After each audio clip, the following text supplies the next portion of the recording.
নমস্কার বন্ধুরা, বাংলা যুবসাথী স্কিম হলো পশ্চিমবঙ্গ সরকারের একটি গুরুত্বপূর্ণ আর্থিক সহায়তা প্রকল্প, যা রাজ্যের শিক্ষিত বেকার যুবক যুবতীদের জন্য চালু করা হয়েছে। এই প্রকল্পের মূল উদ্দেশ্য হলো যারা সরকারি চাকরি খুঁজছেন কিন্তু এখনো চাকরি পাননি, তাদেরকে মাসিক আর্থিক সহায়তা দেওয়া, যাতে তারা চাকরি খোঁজার সময় কিছুটা অর্থনৈতিক সাপোর্ট পায়। আজকের এই ভিডিওতে আমি আপনাদের দেখাবো কিভাবে Paschimbanga Yuvasathi form fill up করবেন, কারা কারা আবেদন করতে পারবেন, কি কি ডকুমেন্ট লাগবে, আর আবেদন করার সময় কোন কোন ভুলভাল ডকুমেন্ট দেবেন না। ভিডিওটা শেষ পর্যন্ত দেখবেন, কারণ আমি পুরো প্রসেসটা স্টেপ বাই স্টেপ সহজ ভাষায় দেখাবো। দেখুন, উপরে লেখা আছে government of West Bengal Bangla Yuvasathi scheme. চলুন এবার অ্যাপ্লিকেশন ফর্মটা আমরা দেখে নিই। এখানে উল্লেখ আছে যে ইংরেজি ক্যাপিটাল লেটারে ফর্ম ফিল আপ করতে হবে। ডান পাশের বক্সে একটি কালার পাসপোর্ট সাইজ ফটো লাগাতে হবে। প্রথম বক্সে দুয়ারে সরকার রেজিস্ট্রেশন নাম্বার লিখতে হবে। যখন দুয়ারে সরকার ক্যাম্পে ফর্ম পাবেন তখন একটি হলুদ স্লিপ দেওয়া হয়, সেখানে রেজিস্ট্রেশন নাম্বার দেওয়া থাকে, সেটাই লিখবেন। পরের বক্সে আপনার আধার নাম্বার স্পষ্টভাবে লিখুন। ফর্মটি অবশ্যই কালো বা নীল কালি দিয়ে পূরণ করবেন। নিচের বক্সে আপনার নাম লিখুন মাধ্যমিক অ্যাডমিট কার্ড অনুযায়ী। বিশেষ করে মেয়েদের ক্ষেত্রে বিয়ে হয়ে সারনেম পরিবর্তন হলেও অ্যাডমিট কার্ড অনুযায়ী নাম লিখবেন। এবার মোবাইল নাম্বারটি লিখুন যেটি আপনার ব্যাংক অ্যাকাউন্টের সঙ্গে লিঙ্ক আছে। আপনার ইমেল আইডি থেকে থাকলে ইমেল আইডি লিখুন, নাহলে ফাঁকা রাখুন। জেন্ডার নির্বাচন করুন। জন্ম তারিখ দিন, মাস বছর ফরম্যাটে। পাশের বক্সে বয়স লিখতে হবে। কত বছর হয়েছে সেটা হিসাব করে লিখুন। যেমন 20 বছর 5 মাস হলে 20 বছর লিখবেন, 20+ এভাবে লিখবেন না। এরপর পিতা মাতার নাম লিখুন। বিবাহিত হলে স্ত্রী বা স্বামীর নাম লিখুন। আপনি কোন জাতিভুক্ত, ওবিসি, এসসি, এসটি, সেটিকে টিক দিন। সার্টিফিকেট নাম্বারটি লিখুন।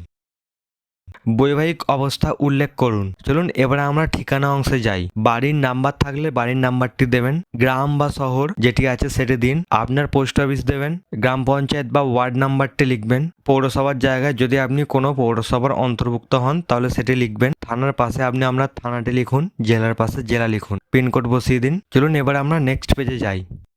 মাধ্যমিক অ্যাডমিট কার্ড অনুযায়ী প্রথম বক্সে রোল লিখুন, পরের বক্সে নাম্বার লিখুন এবং তার পরের বক্সে বর্ষ লিখুন। এবার আপনি কোন বোর্ডের আন্ডারে এক্সাম দিয়েছেন সেটিকে টিক মারতে হবে। দেখুন এখানে অপশান আছে WBBSE, CBSE, ICSE বা অন্য কিছু থাকতে পারে।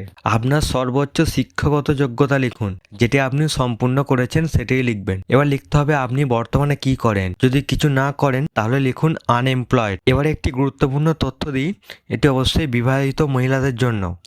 আপনি আপনার বর্তমান ঠিকানাই দেবেন, অর্থাৎ আপনি যদি শ্বশুরবাড়িতে থেকে থাকেন শ্বশুরবাড়ির ঠিকানাই দেবেন। আপনি যে বিধানসভায় বর্তমান থাকেন সেই বিধানসভা ক্যাম্পেই আপনাকে ফর্ম জমা দিতে হবে, তবে নাম মাধ্যমিক সার্টিফিকেট অনুযায়ী হবে। এবার দেখে নিন আপনার ব্যাংক ডিটেলস কী কী লাগবে। ব্যাংকের নাম, ব্যাংকের শাখার নাম, অ্যাকাউন্ট নাম্বার, IFSC কোড। অবশ্যই আপনাকে খেয়াল রাখতে হবে আপনার ব্যাংক অ্যাকাউন্ট আপনার আধার কার্ডের সাথে যেন লিঙ্ক থাকে। এই অ্যাকাউন্টেই আপনার 1,500 টাকা ভাতা ঢুকবে।